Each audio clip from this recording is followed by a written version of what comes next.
Also, oui, he does have a spiky hair just like you. Oui, there's a resemblance there, I suppose. Sounds like this loan office is worth checking out after all. What's Beeline? If you want to visit La Tentalenta, it is just beyond Vitamin Square. Hey, Nick. If you need money, I can loan you some, as long as it's less than $3. Thanks, Maya. Okay, just beyond Vitamin Square, huh? Let's go. Yeah, let's book it. I just need his profile so I can present it to Miss Basil. Basil, whatever. Well, I'm gonna head back to the precinct now. I've got a big meeting starting in a bit. About Maggie's case, you mean? No, that's pretty much wrapped up now. There's another big case going down at the moment, so she's been pushed aside. Okay, well, see you later then. Yeah, bye. See you, pal.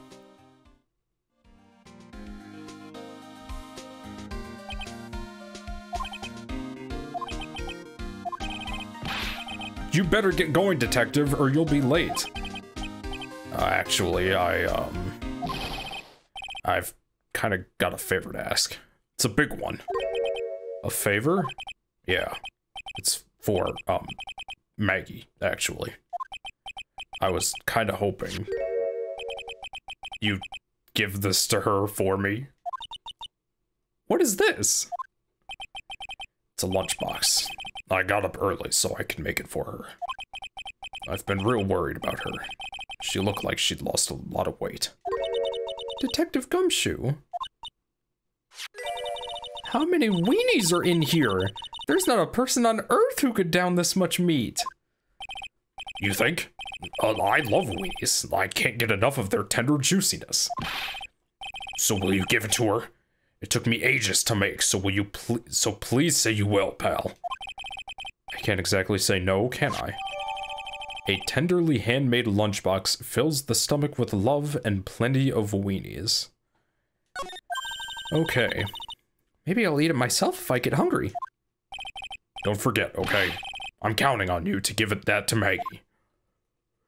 Yeah, sure thing. It's finally gone. We are going to Vitamin Square and then moving to Tenderlender. I'm scared. He literally has a jacket like Phoenix's, bro. Look. Jeez, this man is crazy. He smokes too. Look at all the cigarettes he knocked over his ashtray earlier. This place gives off a really strange vibe, doesn't it? Looks like the tiger isn't in his lair. That is, as they say, a very good thing. Welcome. Talk about a creepy voice. Makes your soul want to shrivel up and die. Yeah, it's her. You're here to discuss a loan? No, not exactly. The manager is away at the moment. Wait quietly, please. Creepy. She's gone! Just like that! Guess we'll just have to come back another time. But this is the perfect opportunity, Nick. This place reeks of suspicion. Come on, Nick. Let's take a look around, okay? Do you think it'd be okay? Of course. No one will ever know. Coffee. Ah! I'll leave it here for you to enjoy. Quietly. Yes, thank you. Do not touch the desk, please.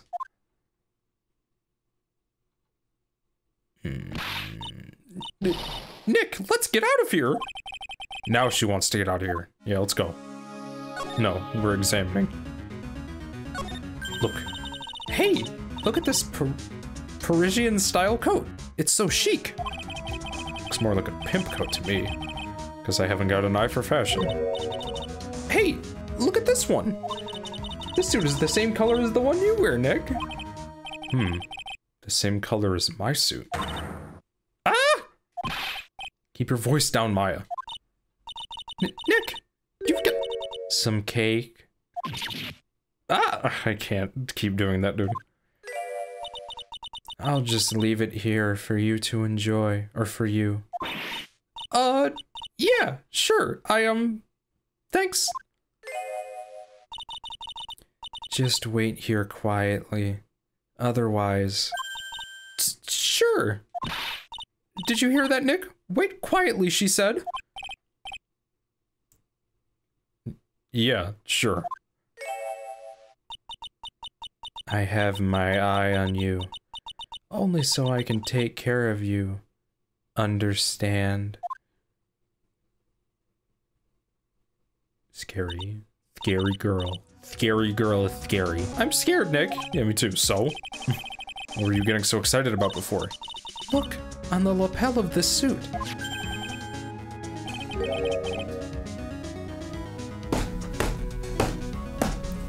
Look at that! That's not an attorney's badge. That is bullshit. Is the tiger a lawyer? Look, no way, look at this thing. It's made of paper, man. Paper badge found at Tenderlender, made of cardboard and painted to look authentic. For some reason, your badge suddenly looks really cheap to me, Nick. Why doesn't anyone recognize an obviously fake badge when they see one? God. There's a CD player on the desk, but the desk is so loud it's a wonder you can hear it. The lid's open. I wonder what kind of music the tiger's into. Have you finished the coffee? Ah! God, Maya, relax. Yes, thanks. It was lovely. So, you drank it all?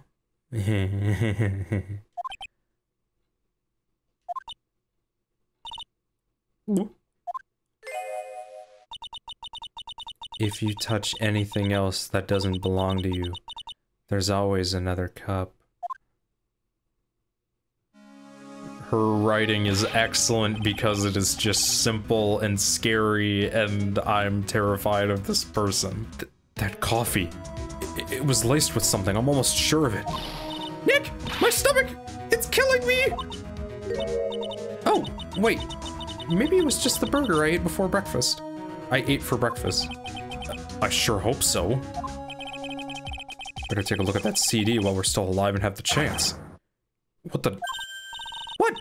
It's not the Rocco soundtrack, is it? Claw of the Tiger? It's a demo CD.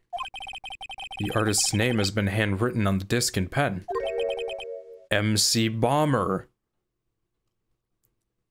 Bro, what is the connection here?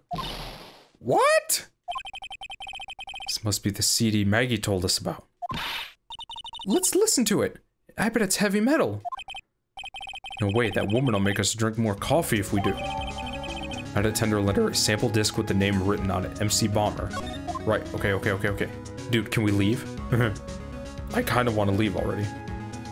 She's scary, dude. I want to leave. Is he here? Oh, okay, good. At least Mr. Kudo. Okay, I would rather have him than Tiger, to be honest. There he is. Old CD's back fitting into pigeons. There. Take this and this. Get out of my park. Like I thought, he's really mad. Come on, Maya, just keep your head down and let's sneak away while we can. What? Why? Hello, old man. What are you doing, Maya? Oh. Hey, he just turned his back on us. I'm not surprised. What I was about to say, I'm about to move my mic back, like I'm talking loud, I get it. Not surprised. I bet it really hurt his pride in court this morning. Hey, Mr. Kudo!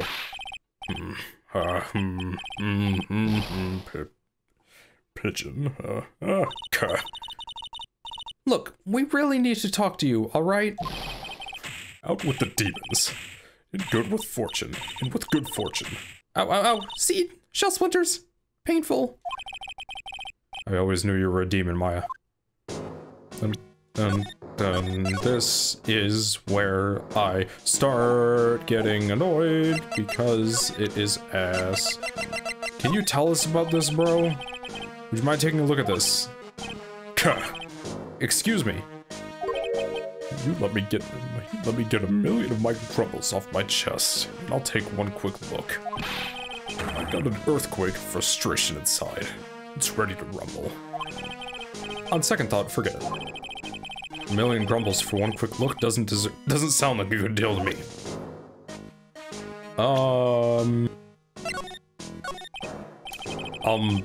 I'm sorry about what happened in court earlier today. Everyone will be talking about me behind my back now. A dirty old man who was busy looking at the servant girl's backside. And he can't remember her face. A filthy, depraved animal. Not at all. You're listening to me, boy. I don't care what you say. I saw that waitress put it in. Oh, that looks like the hair of the girl from Tender Lunder. Put some white powder into the young lad's Javachino. We hear you. And another thing. The young layabout is wearing an earpiece. On the same side as the lens of his broken spectacles. We're really sorry. So I made a little mistake about the vase. So what? I know what I saw. I tell you. Okay, take it easy, please, Mr. Kudo. You tell me to take it easy, you spiky-haired brat. Take this. You said you were a craftsman, right? Our world only casts honest craftsmen like me aside in droves. Surely it's not that. I come from a long line of craftsmen, right back to the time of the shoguns. You hear me? I didn't become an embroiderer. I was born one. Actually, I'm kind of in the same situation myself. I wanted to stick my fingers up that dribbling old judge's nose and scream right down his ear hole. Objection. Oh, so did you want to become a lawyer when you were young? I don't think that's quite it, Maya. I think he's just in a bad mood, that's all. Let's go. I've got a tsunami of frustration inside and it's ready to burst out. If we let him start rambling now, we might have to shut him up. We might never shut him up. What should we do? Cut it. Actually, we've got places to go, things to check on, so, maybe another time. Fine, whatever. Just don't forget, I've got a wait. This girl right here is really looking forward to hearing all of it, thanks. What? I never said that. Come to the place where I work, then. Here, bring this with you. What is this? It's covered in seeds. A discount coupon for a burger. Are we really going to a burger place? He really wants to grumble at, huh? He really wants someone to grumble at, huh? Although, it is a burger joint. Yeah. Wait. It's not evidence. Yeah, okay. We are actually going to listen to him grumble because if anything, dude, he's going to tell us something. Okay, suck it up. Guess I better let him talk. So, there's not much call for craftsmen these days, then. Well, of course not, you idiot. All I'm good for nowadays is running errands. Errands? Everyone takes advantage of the elderly. Buy some bread, Gramps. Take the dog for a walk, Granddad. Feed the pigeons, old man. What am I? Some sort of 2-bit community handyman? Yawning. Well... Buy some bread. Now that I can understand. What's the point of feeding some seedy pigeons? So why don't people say what they mean? Get lost. That's what they're trying to say. Oh yes. I'm just an inconvenience, you see. At home. At that restaurant. I just get in the way, don't I? I'm sure you don't. Wait a minute. What did you just say? At home and at that restaurant? I didn't even pick that up. Hold up. By restaurant, are you talking about Très Bien? Did you get asked to run an errand there too? Yes, I did. The very day that young brat was poisoned. What? Bro, did someone set up this entire incident? So on the day of the incident, what were you asked to do? Glad you asked, boy. Because I'll tell you what I was asked to do. All of a sudden, that young lad slumped over the table. The serving girl collapsed. And I broke that vase. It all happened so fast, I was in a bit of a daze, you see. Then the owner shouted over to me. Excuse-moi, you, call the police. Call them back yourself, I should have said back. But I didn't think of it at the time. So did you end up calling the police? Like I said, I was in a bit of a daze. Did you call them on your cell phone? Do I look like I'd have one of those newfangled thingamajigs? I went out looking for a payphone, of course. You went looking for one? I couldn't find one right away, you know. Wandered around for 5 minutes or so. 5 minutes? So for 5 minutes after the incident happened... Yes, sirree. The owner was at Très Bien on his own. Why didn't you mention this in court this morning? Well, I would have if you gave me the chance. You all bullied me out of the courtroom. Thank you, Mr. Kudo. You've certainly earned your kudos. Wait a minute. If that's the case, there's more. I've got more to say. I remember something else. Yeah, bailiff, carry his ass away. Yeah. It's not my fault. You're the ones to blame. You could have at least told us before we got to court. Is it really that important that Mr. Kudo was the one who called the police? Yes. What's important is the unaccounted time before the police arrived. The victim was dead, and Maggie was unconscious. Which leaves that woman, that man, alone in the restaurant. Is the joke that he's a woman, his mannerisms, how he acts, is that it? If that's it, that's gone completely over my head this entire episode so far. So, other than potentially the tiger who was there as well, who I honestly think is the person that did it, because the start of the episode is Tiger doing the Salt Bay thing with the poison, I assume.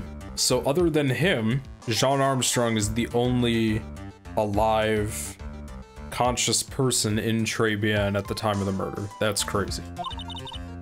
Well, what do you mean?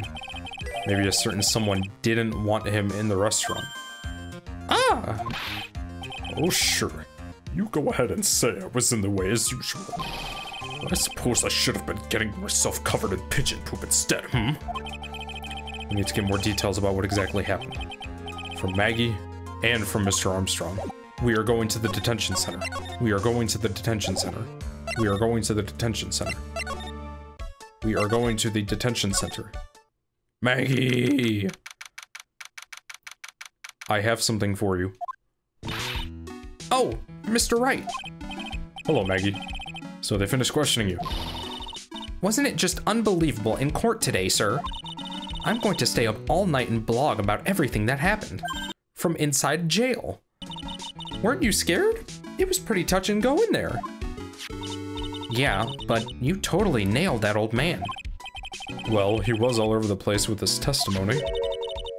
He's not the only one. Huh? What do you mean? Everyone else's testimonies don't match up either.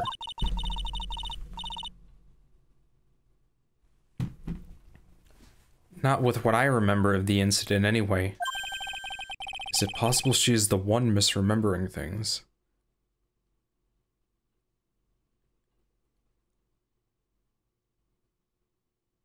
I'm confused. I'm confused. Hold on. Okay.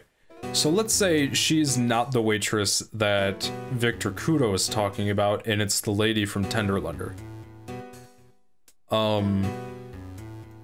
If Maggie is claiming she is the only one that saw 2 people at that booth, then that must have been before Victor Kudo arrived, and Armstrong just never saw it, maybe? I don't know. Let's keep going. Okay, contradictions. Maggie, you know how you said that everyone else provided testimony that doesn't match up with what you remember? Yep. There are just so many things that don't seem to add up. The biggest contradiction is the other guy I saw at the victim's table. He was the one who slipped something into the victim's coffee. I'm sure it was him.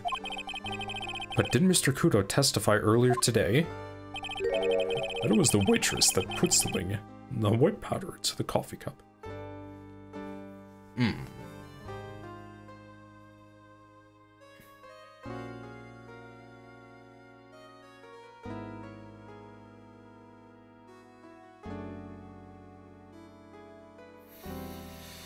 This is confusing me, man. So you really think it was this disappearing man that did it? Well, he's not the only thing that disappeared. The CD vanished as well. You know, the CD with the writing on it. Oh yeah! The MC screwed. Maya, we have it! We have it on us! I think. It was MC Bomber, Maya. That name was scrawled on the sports paper as well. They never did find that CD at the crime scene, sir. Or the victim's medication, that's gone missing too. Ooh! That might be at Tenderlunder as well, I didn't notice it though. We'll see. Ouch, my head. This is getting way too complicated for me. You said that you passed out when the victim, Glenn Elg, collapsed, right? Yes. It's so embarrassing. I mean, I used to be a cop. When I came to, the restaurant was buzzing with police. And before I knew what was going on, they arrested me, sir. So between the time the victim collapsed and the time the police arrived on the scene, you have no idea what went on at Très Bien. No, no idea at all. Why? Is it important, Mr. Wright? The other witness, the old man from the park, was pretty much chased out of the picture. Chased out of the picture? What do you mean? Old CD wasn't inside the restaurant because he was told to go call the police. Exactly. And you, Maggie, were unconscious. That means Mr. Armstrong was alone in the restaurant for a brief period of time. No. You don't think Mr. Armstrong set me up, do you? When you consider the facts, it's hard to imagine that Mr. Armstrong isn't involved in this at all. Grr. It's like the master biting the paw of the dog that it feeds. Are you sure about this, Mr. Wright? Well, the old man said as much when we spoke with him earlier. I don't know. The things that man says don't add up for some reason, sir. Maggie looks like she's trying to figure out something. Figure something out. Maybe we should ask Maggie exactly what she knows about old CD. Yeah. First, we should ask her if she knows this person. Ah! I don't have her profile. I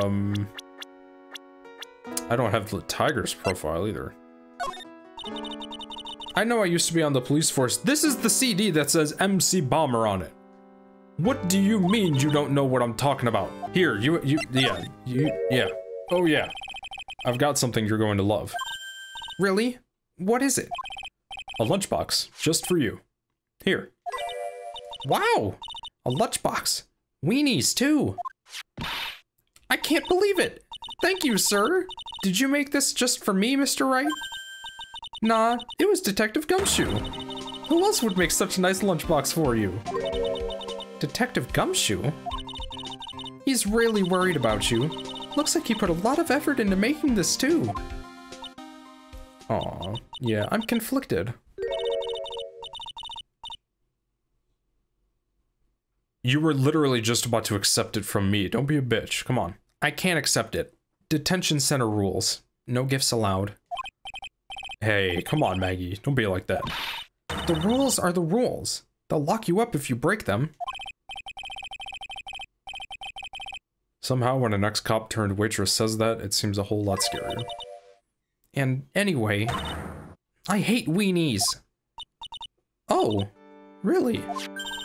It's all yours, Maya. You can enjoy it with Mr. Right. But... She's right. It's better than letting it go to waste. But... I guess so. Gumshoe's lunchbox eaten with Maya. As we sit in front of Maggie. Stop. Oh, that's funny. Well, how was it? Oh, that hit the spot. I love weenies. Oh, good. I'm glad I gave it to you then, sir. That's kind of weak. What the hell was that all about? What was I supposed to ask her about? Yeah, this yours? Oh, yeah. That's from when I was carrying a customer's breakfast over to them. The ketchup splotch, you mean? My whole face was fire engine red thanks to that stuff. But you spilled the ketchup on your apron, didn't you? I don't see how... The ketchup-covered omelet went flying and hit the customer in the face. Oh! Talk about a tomato-red face. Makes me wish I could have seen it myself. Huh? Yeah, I guess. It was kind of a sight to behold.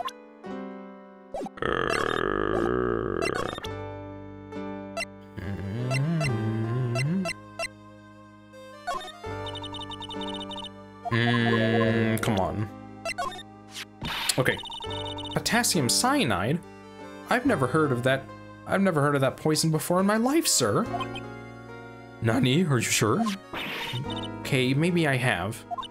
But I've never seen it before. That's the truth. I wouldn't even know where the nearest potassium cyanide dealer is in the first place. Potassium cyanide dealers? Sounds like another group of drug pushers to avoid. In any case, this definitely isn't something you can pick up just anywhere. Oh, curse my rotten luck. The criminal must have stuck the bottle in my apron while I was unconscious.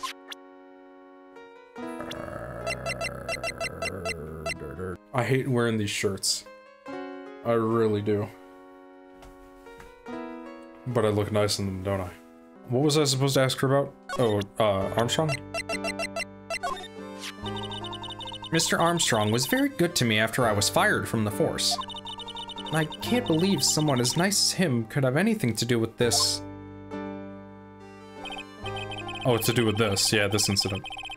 Well, in the time between the victim being poisoned and the police being called, the only person who was on the scene and had a chance to do anything was Mr. Armstrong. There was no one else there. What about Tiger, bro? Mr. Armstrong wouldn't... He wouldn't set me up, would he?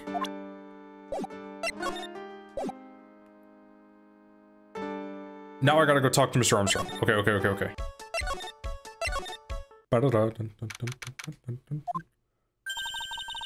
Looks like Mr. Armstrong's out again. But the place is open for business. Can't have an open restaurant without a chef, man. Hey, it's not my fault, Nick. Don't take it out on me. Only a couple of minutes after the incident happened, Mr. Kuda left the scene, leaving Mr. Armstrong here alone. Missing when we need to talk to him the most. It's almost like this never happens. Maybe he's trying to avoid us on purpose? Facts. Facts. Save at the most important parts. Always. Always. Let's go to the park.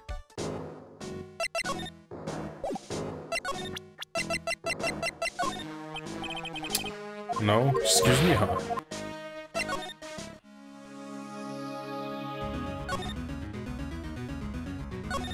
What the hell is that? Let's see. This round doll thing is called a Daruma, I think. I think I'd read a book or two and And I figured I'd read a book or two and be more cultured, in case you're wondering. You mean you aren't making stuff up for a change? Heh, I bet you also didn't know that no matter what, he'll always right himself. Come on, Nick. Give him a good shove. Only if I feel like dying. Now, this yellow thing. This is a Japanese chess piece. I think it's a king? Not that I'm an expert or anything. I'm more of a reversey person, you know? Assuming she knows what she's talking about. These aren't exactly your typical mobster wannabe items. They're not trophies, are they? Hey! There's a piece of paper sticking out from under there. What is it? A repair bill? Looks like he did some repair work on his car. Does he even have a car? $15,000 to replace a bumper and a light? That's insane.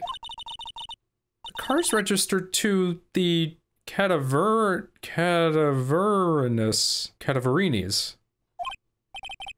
Huh? So it's not even the Tiger's car. Why would someone else's repair bill be on the Tiger's office? Be in the Tiger's office. Repair bill for $15,000 paid by Tigray. Has it been Tigray that entire time, or was that a misspell? To the Cataverini family.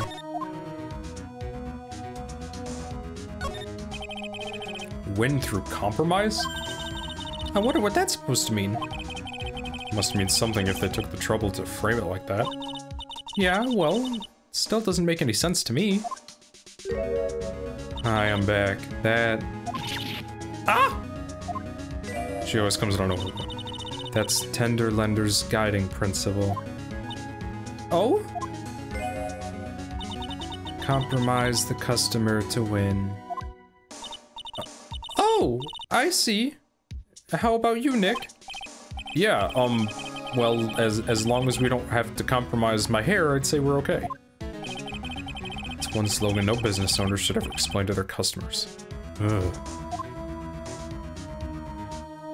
What is this? Oh no, someone's dropped the ashtray on the floor. It's going to be a nightmare to clean up. Yeah, it's all over the rug and everything. And everything. I accidentally knocked over a really big space heater once. Cleaning up was such a pain. It was one of those super antiques where you have to burn a ton of charcoal. How did you manage to knock one of those over? Aren't they supposed to be super heavy? Oh, hey! There's a book of matches here too. Matches, huh? Places don't give those out much nowadays. Hey, wait a second. What is it? Look what's printed on its cover. It says Très Bien. Matches used for advertising, found lying in tender letter. Très Bien matches. These matches could come in handy. You might be able to use them. Yeah, the pilot light for the office boiler keeps going out. Swing and miss, Maya. Swing and a miss. He's back.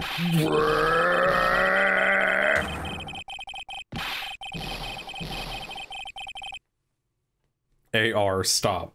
Somebody at the either localization team or Capcom themselves are funny people. Maya said, ah! Maya, come out from under the desk.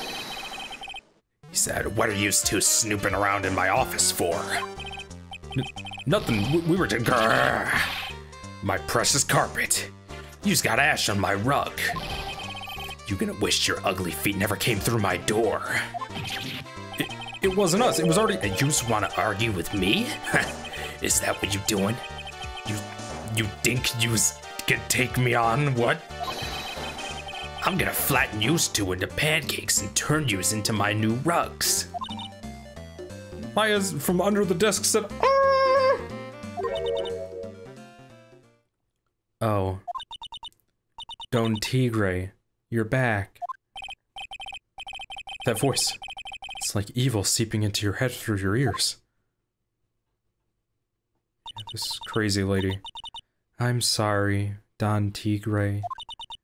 I knocked over that ashtray earlier, and... Eek? Has she got a death wish or what? Oh, of this? Why did I think this was gonna happen? Actually, no. What the hell is going on here? He said, oh, right. Huh? Forget about it, Violetta. It's nothing. What? I ain't gonna get mad at you. You too cute, you hear? That's so unfair. Here, have some cookies. I just baked them. And you'll need some strong espresso while you're discussing your loan. I'm not discussing a loan. Rah! Phoenix Wright. Yes? You was either crazy or just plain stupid to chase after me. I worked so hard, but now you's gotta come and mess up my plan. So it was him. He's my phony. But I don't care. No one gets in my way. What? I mean, excuse me? You should have left the little girl at home, right? I have a few things. Ah, this is a lot. No questions. This is the last time we meet.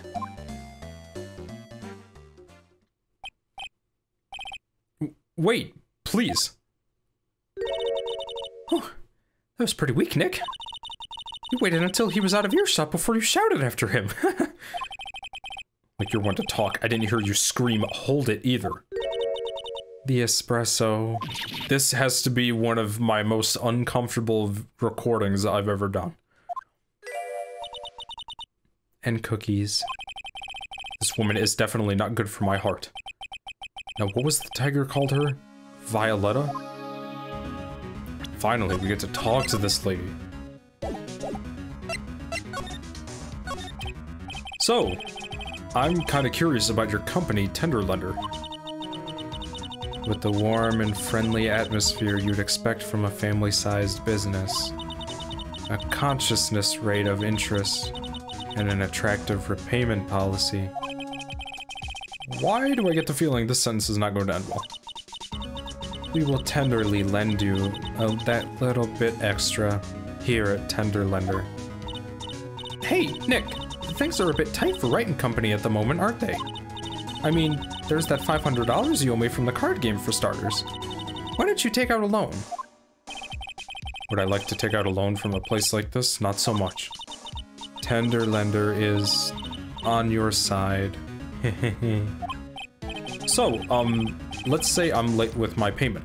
What happens then? We'd give you more coffee. Strong coffee. Right. I think I'd rather skip town. Hey! Just remember, I can make strong coffee too, Nick. Strong tea as well. Okay. Do you know about the incident we're investigating? What incident? Well, a man was poisoned in a restaurant just near here. That incident. Let me see. I was here that day with the manager. The manager being the tiger? Oh, that is an excellent picture. I'm getting that in recording. Furio Tigre. Furio? Tigre? So that's where the tiger thing comes from. Zin Eop's got a real name! Nick, hurry up and find out more about him. Jeez, hold on. There it goes. Can I ask you about the tiger? I mean, Mr. Tigre. Cookie?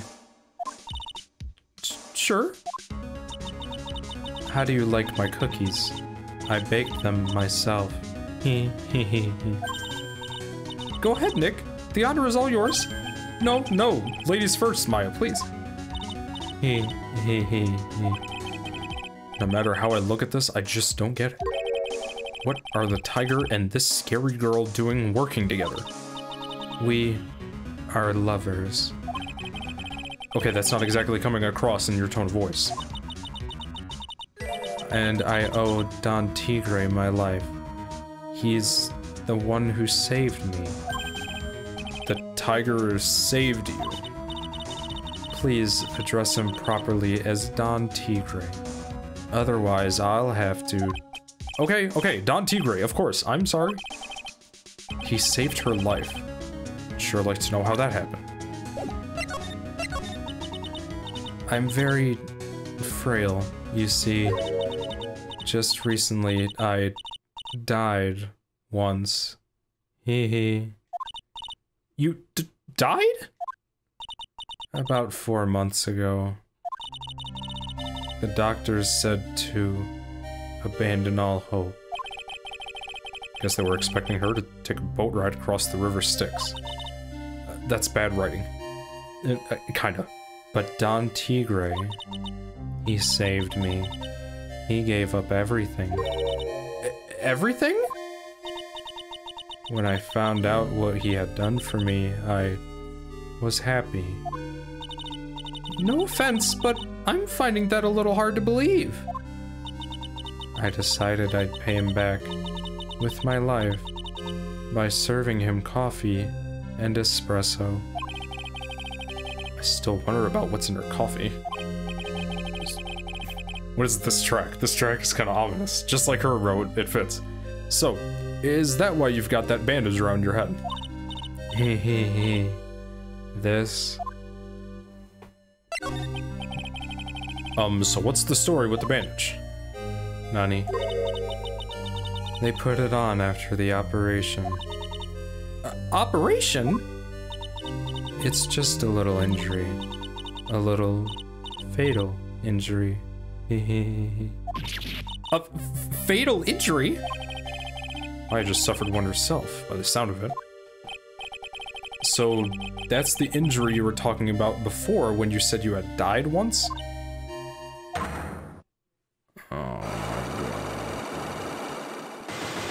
Oh my god!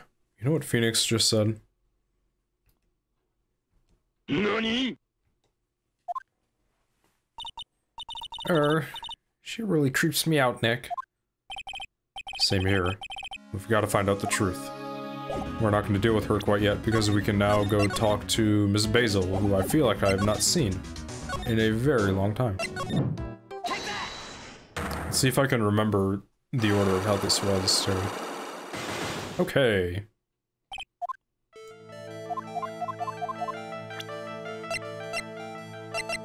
So much evidence.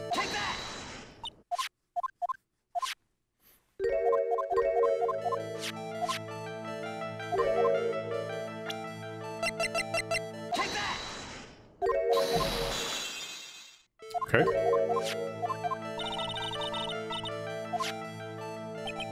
It's true. It's true that Mr. Elg won $500,000 in the end, but that was his first stroke of good luck. He was in deep trouble after that. Deep trouble? What do you mean? Mr. Elg's real problem was with someone or something more terrifying and ferocious. Yes. Furio Tigre, the boss of the loan office called Tenderlender. Tenderlender. People with businesses should think harder before naming their offices. Like you're one to talk. Well, what do you think?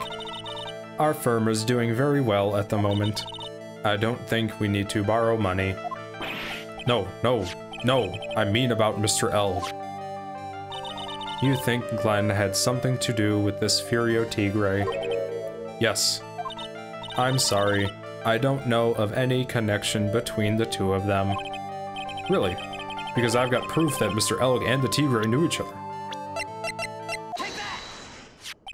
Furio Tigre, aka the Tiger, is the boss of the loan office called Tenderlender. I had just told you this, but I felt like saying it again.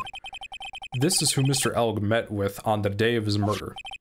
And the only thing a loan shark would want to talk with him about would be his debt. No. Basil.exe has crashed. It's true that Glenn had racked up quite a bit of debt from his gambling habit. About $100,000, I think. $100,000? Ouch, man. But I heard he won the lottery, so he should have been in the clear. It's a shame Maggie couldn't get a bit of that good luck. Okay. So the guy who got lucky and won the lottery, but what if he hadn't won? What was his plan then? Well, this isn't easy to say, but He said he would use his talents to repay the money. His talents? I suspect he was talking about programming. What computer program is worth $100,000? Perhaps you good people should leave so I can get back to my work. So close to cracking her. The program in question. Was it by any chance this? Oh, wait. No! Damn. This is a very delicate matter. Without the necessary data, there's no way. Yeah.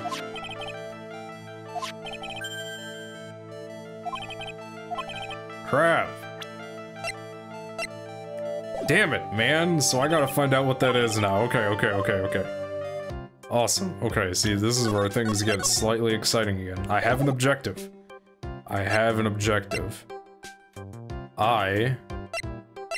Oh, shoot. Hold on. Let me go to Trabian. Let me go to Vitamin Square. Let me go back to Tenderlender, and let me see if I can present... Oh, shoot. Do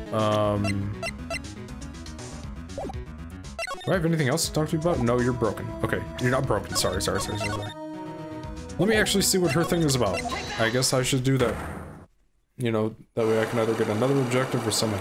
These investigations are always so long, man. The head bandage. You said that bandage around your head was from an operation?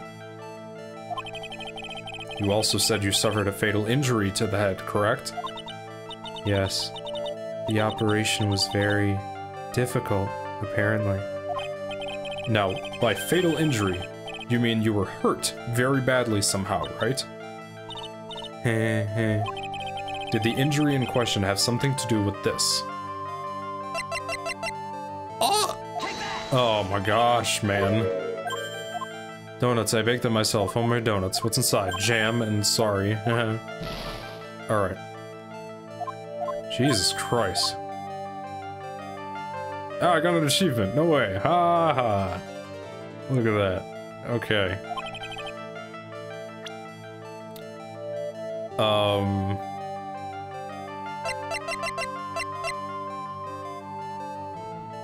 Damn it, man.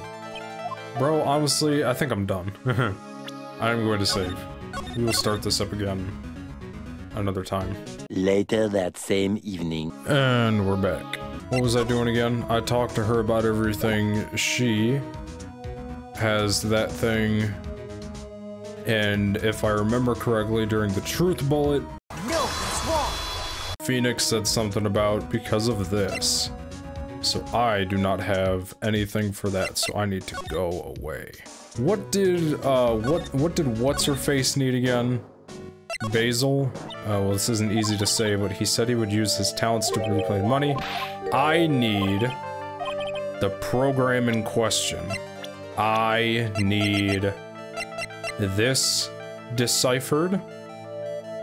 Yep, a sample disk. So this needs to be decrypted or whatever to show that it is actually a program that I can use in order to get this straightened out. We are going to Trabian. I want to talk to Jean, that's right. He's not here. Hold on. Victor Kudo then. I need to show somebody this. No way. Come on. Okay, Victor Kudo don't want to talk about anything. Okay, I'm trying to get something here, man. Ah, is that your attorney's badge? Actually, it's a fake. Holy smokes. That's it. Huh? That's the badge your phony had, Mr. Wright. You got duped by this. But it's a completely different color.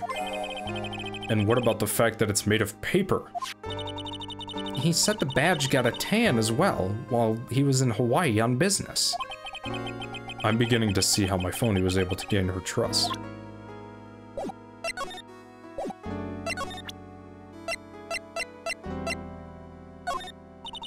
Okay. That's the cup I took over to the table, sir. But I didn't put anything in it. I could never do something like that. That's right. You could never do anything like that. I'm not good at carrying those large trays, you know. Trying to balance a tray with one hand to put something in the coffee with the other. That'd just be asking for trouble. I'd drop something for sure. That's right. Is she expecting me to claim she's too clumsy to have committed the crime? Dude, well, like, would you not?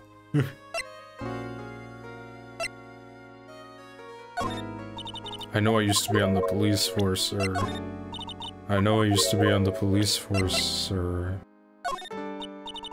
I feel much better after the trial this morning. I've been a bit of courtroom proceedings addict for years now. Okay. It feels like forever since I saw a witness as slippery as that old man. He's not really that bad of an old man, though. Still, I feel a bit uneasy. Huh? I thought you just said you felt much better. Maggie, if there's something on your mind, you've got to tell us. Especially if it has anything to do with Mr. Kudo or his testimony. Roger, I'll spill it all and see what you make of it. Is there anything about Mr. Kudo's testimony that stood out as odd to you? Actually, yes. The fact that he was even testifying to begin with doesn't quite what? Well, when I took the coffee over to the victim's table... It's true, there was another customer in the restaurant. Yeah, we know that already. It was Victor Kudo. But I can't really say it was an old man. Okay then, how about calling him a really old middle-aged man? No, age isn't the issue. The other customer was a woman. Was she potentially evil-ridden and emo-looking, with a bandage over her head and a red ribbon upon her sternum, chest area? A woman? You're saying the best palace theme from Persona 5, a woman? Are you sure, Maggie? Well, I'm not 100% sure, but I think so. So, what did this woman look like? She was sort of creepy, and she kind of had a cackling laugh. Creepy? Cackling? How do I get the feeling I've come across a woman like that recently? Do I not have her profile?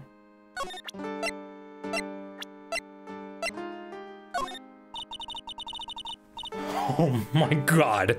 Oh, sometimes this game is unbearable. Holy shit. Okay, bro. Holy smokes, that's him! Huh? That's your phony, Mr. Wright. Just look at that ridiculous suntan. For the record, I'm not sunburned like an over-dried tomato, so I don't know how... He told me he'd been on a business trip to Hawaii and that's where he got the tan. I'm not hearing this. Okay, well, figured that out. What else? I didn't get any new evidence. What the hell? These are Trey BN matches. You can't answer? Yes, Gumshoe's back, hopefully, please. The main server just went up in smoke. Why the heck isn't the press conference set up yet? The superintendent's here already. Yeah, there's a problem with the internet, too. I already told you to stop using your computer, Chief. But I'm watching videos online. I'm catching up on my Asian soap operas. It's gonna have to wait, Chief. I'm throwing the switch. Oh, just when some young guy was about to confess his son's hot-to-trot girlfriend. Wow, this place is really buzzing. Yeah, something must be going down. Something really big. Huh? What are you doing here, pal? Detective Gumshoe! Hugs. You can't be here right now. You'll be roped into the briefing if you stay. Huh? We've got big problems here today. Why? What's going on? It's a virus. A virus. A virus? There's a virus ripping through the precinct's computer system. Holy shit. But I really need to ask you some questions. Detective Gumshoe, about this... What? I'm trying to concentrate on Maggie and this virus right now, so This is it. This stupid name. I remember now. I thought so. Here it comes. Don't just nod to yourself and keep me in the dark, Nick. What's going on? It's okay, Maya. You don't have to cry about it. The name's scribbled on that sports paper and written on that CD. That's the name of the virus. MC Bomber. What? Oh yeah. The virus just infected every computer in the station, pal. It's MC Bomber. Can you give us any more details, please? I haven't even really talked to you about anything, really. We already knew about the MC Bomber virus from a while back. A group of criminals issued a series of demands to the head honchos of the law enforcement. They threatened to release the virus if their demands weren't met. Who are they? I don't know. Some hot shots from the criminal underworld would be my guess. And now the virus has been released, huh? Yeah, it's in every computer and every public office in the city. Everyone's going nuts. They're hopping around like they're dancing at a carnival. All this stuff with criminals and viruses. It almost feels like we're in a sci-fi movie. Apparently the programmer who made the virus was a real genius or something. I think his name was Glenn Elk. The focus right now is on tracing the root of this virus on the black market. You mean someone put this virus up for sale? Oh yeah, and because this one's so powerful. They're estimating its price tag was in the millions of dollars, pal. In the millions? A virus can be worth that much? Found a tender lender contains a computer virus program. Okay. I don't want to ask about those other things because I have the last thing, I think, for the Blue Screens Incorporated lady. Hold on. I could be wrong, but I want to not be, so let's just try it anyway. Speedrunning Ace Attorney, maybe? This would be a ton to memorize. But I could do it. I could do this. I could memorize, like, the entire first game, huh? At least up through episode 4. Okay. It's talents, yep, program. Oop. Yes, let's go. Well, this is it, isn't it? This is the virus that's infecting computers worldwide as we speak. MC Bomber. No. Basil.exe is crashing. We did it.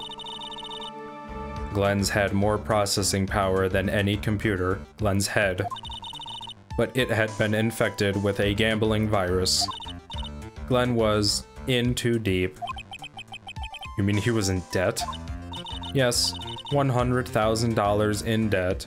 Not an easy amount to repay. So, he said he was taking on some extra work, something a bit risky. Risky? How? Maybe he was going to be a waitress at Très Bien? So it's safe to say Mr. Elk was the creator of this virus, huh? The MC Bomber virus? Yes. It was a work of genius in a bad sort of way, of course, but still genius. Something like that would probably fetch several $1 million on the black market. Inconceivable. Gumshoe was right for a change. This date, December 3rd, that is marked on his calendar. that was his deadline for repaying his debts. This piece of evidence has changed description 3 times. A computer virus made by Glenn Elg, potentially worth millions of dollars. I guess we won't be needing these horse racing tickets anymore. Glenn Elg's losing horse racing tickets thrown back on the floor. Use the trash can, Nick! Alright, we're done here. I don't want to be here anymore. We are going back to criminal affairs, because I just want to talk to Gumshoe more, to be honest. Okay, I'm only gonna say this once, so listen up. Yes! No matter how poor you get, never borrow money from a place like this, you hear? Okay. You got some money trouble. Just go on a diet of instant noodles and hang in there. We're not thinking about borrowing money, Detective. We want information. Oh, is that all? Well, let's see. Tender lender is considered to be even fishier than the average illegal loan shark. And it seems it ran into some trouble recently. Those guys have been pretty heavy-handed, calling in all their debts. Really? Don't go poking your nose around in their business, pal. You'll really regret it if you upset that lady. Alright, get the picture. Hey, wait a minute. What did he just say? That lady. He knows Violetta. Right. That's what I'm getting at. Who's this lady he's talking about, Nick? Yeah, because I can't think of anybody. Better find out the story with this lady. Yeah. So what exactly is a computer virus, Detective Gumshoe? I don't know. What? Look, I just go with the flow, alright, pal?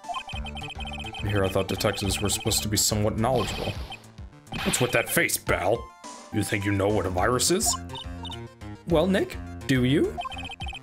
A computer virus? Sure. I mean, only in simple terms, of course. Really? Wow, you know everything, Professor Nick. Yeah, I'm gonna call you Dr. Wright from now on. Hey, that sounds pretty cool. Don't you agree, Dr. Wright? How do I get the feeling they're making fun of me? Dr. Wright,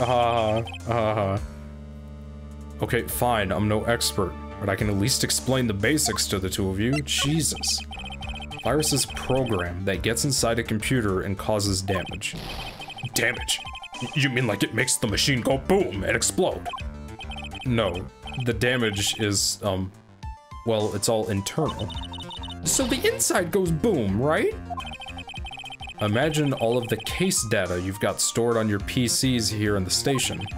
A virus could wipe out all that. That's the kind of damage I'm talking about. Whoa, that's scary. Yeah, what's even more scary is that viruses are infectious. Infectious? Most computers are connected together on a network, right? A virus can move from one machine to another, over the network.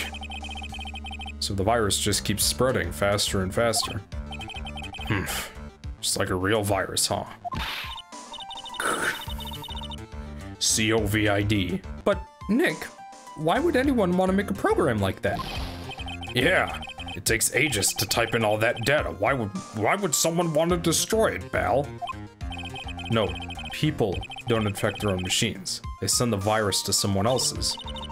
Oh, that's horrible! Yeah, oh, I get it. It's like you sneezing on Mr. Godot so he catches a cold. Right! Then he wouldn't be able to turn up in court because he'd be so sick. You really shouldn't do stuff like that, Nick. It's wrong. Why did this conversation jump to talking about me, man? Anyway, that's what a computer virus is. A bad program that causes damage. And all the different viruses have names, right? I kinda feel like I've heard the name of the virus we called somewhere before. The name of the virus, huh? I feel like I've heard of it before, too.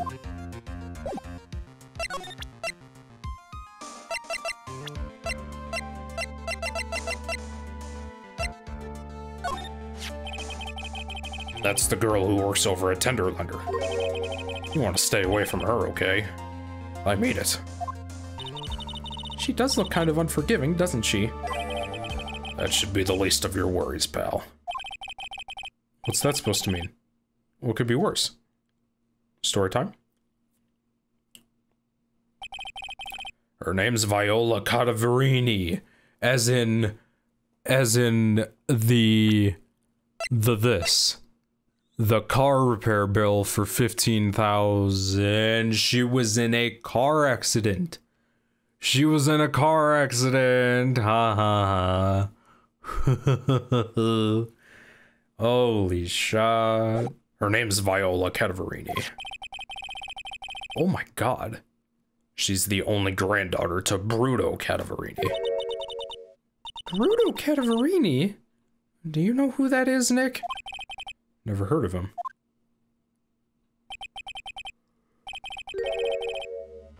Ugh, family. The mob. Bruto Cadaverini is the boss of the Cadaverini family. Cadaverinis? It's one scary sounding name. We can't touch them. They're way too powerful for the police. But you're thinking of taking them on, aren't you? No, I don't remember ever saying I was going to do that. I better get some more info out of Gumshoe about this family. It's almost like this never ends. I'm not sure if I really want to get involved in this, but who are the Cadaverinis? Who are they? A bunch of scary people, that's who. You're a cop and you're scared? What's that about? Trust me, it doesn't matter if you're a kid or a cop, these guys are scary. They've got some serious clout in the criminal underworld. We can't touch them. They've got too much I thought that was gonna say morale. They got too much moolah. Moolah? As in, they pretty much control all the cash on the city's black market. The black market, huh? That includes Tenderlender, I take it. Sure, no one stands up to Bruto Cadaverini, and I mean no one. Oh my gosh. Bruh. I'm starting to think and understand why Furio Tigre's bike is messed up and he is paying the car payment to the Cadaverinis, and why Viola Cadaverini's head is bandaged. Interesting. So Viola's the granddaughter of some mafia boss then? Yeah, and everyone knows how much Bruto loves his little girl. She means everything to him. So, how did she end up at Tenderlender? Well, I don't know, pal. But I hear she and the boss of Tenderlender are pretty tight. Tight? That's what it said in a file I read related to Maggie's case. Sounds like a pretty important clue that I should have gotten. If that was just in Maggie's case file, how come I didn't have that? I can't believe it. I almost forgot the most important thing. And that is? You know, Lunchbox. How did everything go? Lunchbox? You remember the weenies? I hate weenies. Yeah, oh yeah, those weenies. Hey. I can never be a professional voice actor. I'll be an amateur voice actor on the internet. How about that? So, how did my weenies taste when they went down the hatch? Well, it was delicious. Yeah? That's what she said? Really? Oh, don't worry about it, pal. I figured something would happen, so I came prepared. Prepared? What do you mean by that? I made a jumbo lunchbox. Oh. Do me a favor again, huh, pal? And deliver this. This sure is a heavy burden, in more ways than one. I can just imagine Maggie's little eyes sparkling with joy when you bring her that. Weenies again, Nick? Tell me we don't have to eat all these too. A tenderly handmade lunchbox, Fills the stomach with love and plenty of weenies. I really can't eat anymore.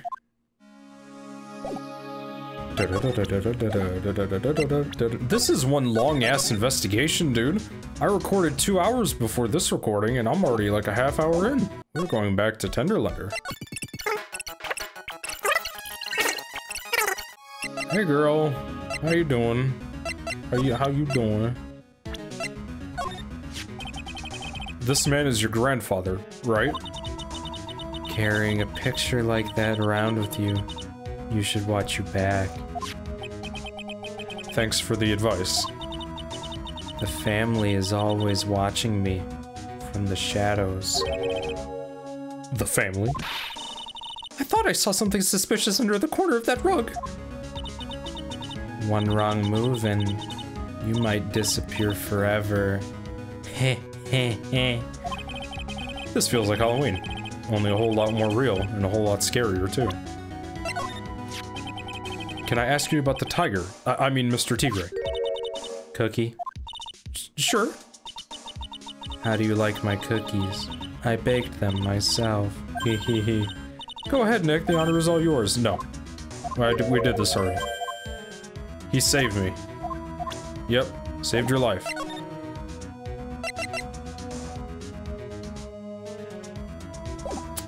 What is that again? Hold on. Hold on.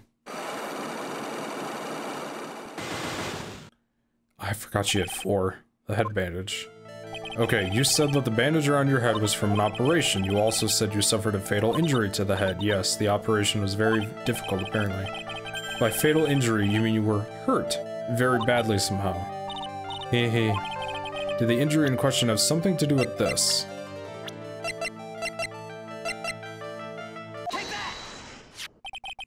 I have here a car repair bill. From this, it seems pretty obvious that this car was involved in an accident. Let me see that. This bill is made out to the Cadaverinis? Yes, it is. I don't think I ever introduced myself. Tell me.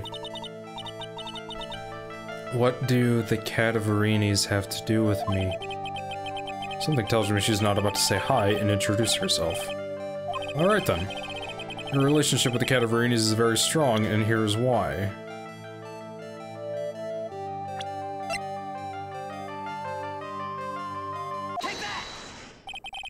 I know exactly who you are. Viola Cadaverini. You sustained that injury in a traffic accident, didn't you? Haha, there's one. It happened about 4 months ago.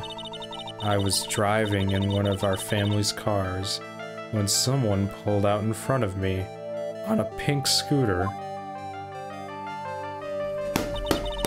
Oh, let's go! Let's go! It was a motorbike, or something like that. I don't remember it much. Anyway, I swerved to try to avoid it, but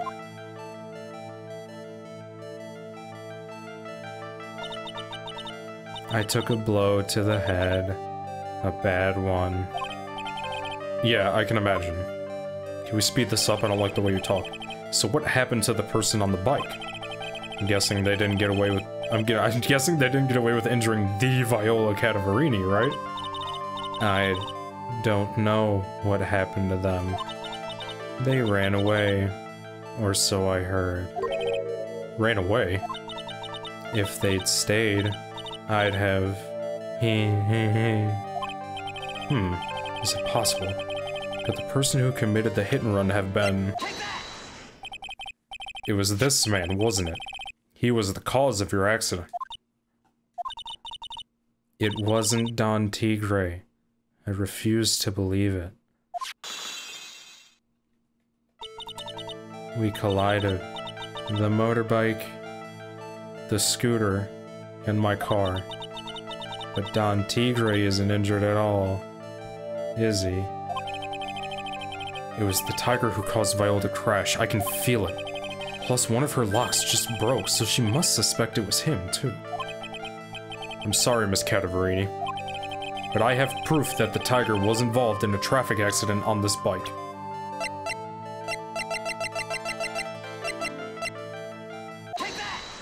The bike itself. It's not exactly a motorbike, but Mr. Tigre rides around on this scooter, doesn't he? And you'll notice that the front wheel guard is badly damaged. Miss Cadaverini. You know the truth, don't you? I have one more left. This repair bill was paid by Furio Tigre. The Cadaverinis have known for ages who caused the accident, haven't they? It's possible. Perhaps. Somewhere inside me, I know that may be true. I knew it. But Don Tigre still saved my life. The operation was very complicated. It was very, very expensive. How much are we talking? Very, very, very expensive. She seems kinda hesitant about giving me an actual figure. I should back off. Well, anyway, it was the tiger who paid for it, right? After I recovered, Don Tigre told me. He said he paid for the operation because he cared about me. I believe him. Really? But do you honestly believe that to be true? Do you want to know what I think? I think the reason he paid for the operation wasn't because of you, but someone else.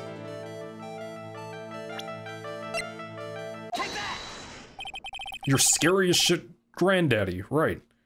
Perhaps I shouldn't be saying this, but your grandfather Bruto Cadaverini controls a lot of dubious cash, right? And you are his beloved pride and joy. Sure, I don't know exactly how much the operation cost, but if you weren't the granddaughter of Mr. Cadaverini, do you think Mr. Tigre would have paid the money? Bullshit, your operation cost $1 million. I did that in one try, bro. One try. I am on my shit.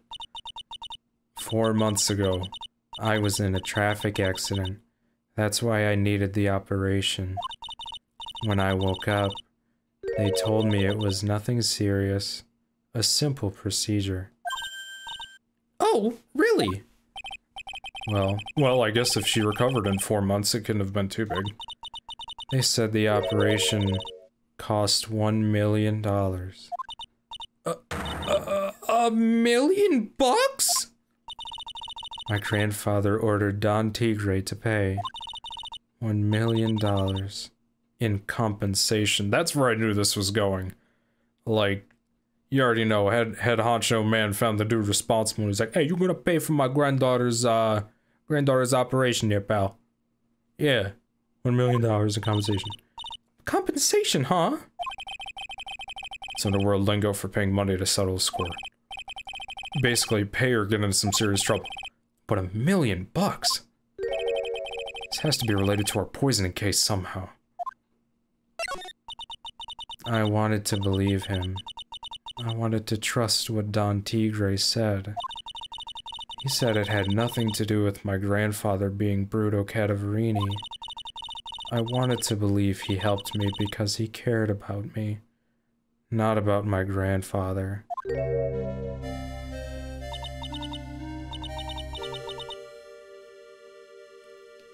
But I knew that wasn't really true. Oh, I'm so sorry. What he did to get the money was... it was... evil. Where is it? Where is it? He said it was all for me. So I helped him. You helped him? In what way? Here, take these. What are those? Medical papers? I'm Bruto Cadaverini's granddaughter. He had to pay compensation He was made an offer he simply couldn't refuse. A $1 million bill for cranial surgery payment was due last year. Wow, I feel so bad for Viola. It's inexcusable. Huh? There are two things that I consider inexcusable. Poisoning and betrayal. That's specific, but okay. I seem to have forgotten what happened in episode 1 of this game.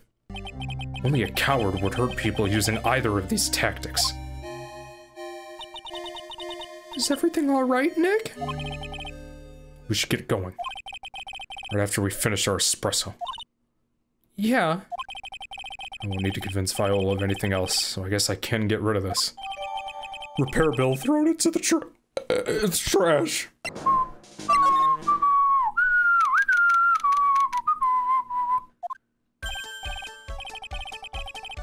God, I hate you. I'm going to be so happy when this episode is over. Give me, I hope episode 4 of Trials and Tribulations is as fire as episode 4 of Justice for All.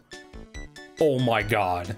You know what I mean? Like, I'll go back and watch my own playthrough of that because I just want to relive that again. That episode was heat. It was amazing, man. But we gotta do this for now. Oh, bonjour. I have been waiting for you to return. Mr. Armstrong. Ah, good timing. I was hoping to find you here. We'd like to ask you a few questions. Well, he hasn't got anything to say to you, fellas. It's Zin Eop! Who you calling Zine Oop? Ah! Maya.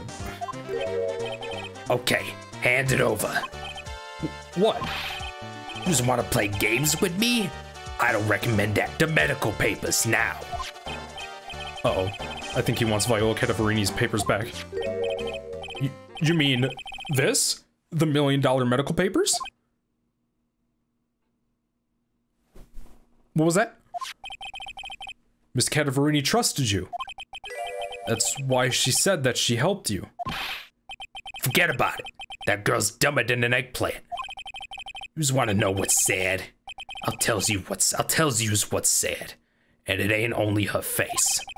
She thinks she's got power because she's Budo's little girl. Now that's sad. I can't let you have these papers. Tomorrow in court, I'm going to expose what you did to get the 1 million used to pay this off. Are you crazy or something? I don't care if you want to give it to me or not. There's 2 of us here. You got that? 2. Oui. Mr. Armstrong? Forgive me, désolé, I cannot argue with him. What? That really hurt. Is that all you got? I'll be taking those papers now. Armstrong, get that lighter. Wait. Don't take it too hard. Phoenix Wright. That was so stupid. I should have let my guard down. Those medical papers were vital evidence. Hold it, pal. Detective Gumshoe. Detective? You think you gonna stop me, copper? Beat it. Grrr. Whoa. Come on, Gumshoe.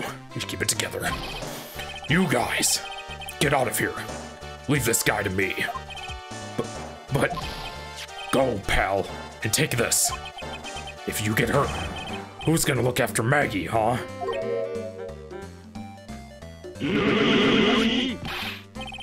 All right. Thanks, Gumshoe. Wait, Nick, don't leave me behind!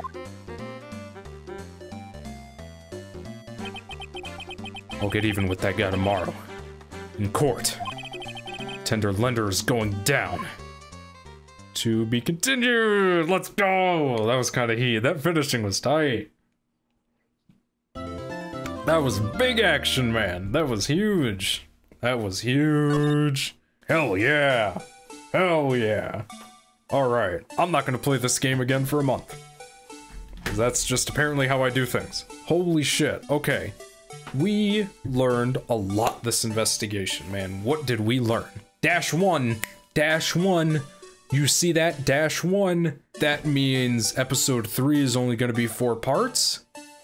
I really want that to be the case. I really do not want this to be the second longest episode in Ace Attorney. Okay, but what did we learn? I wish I could look at the court record from the save menu here.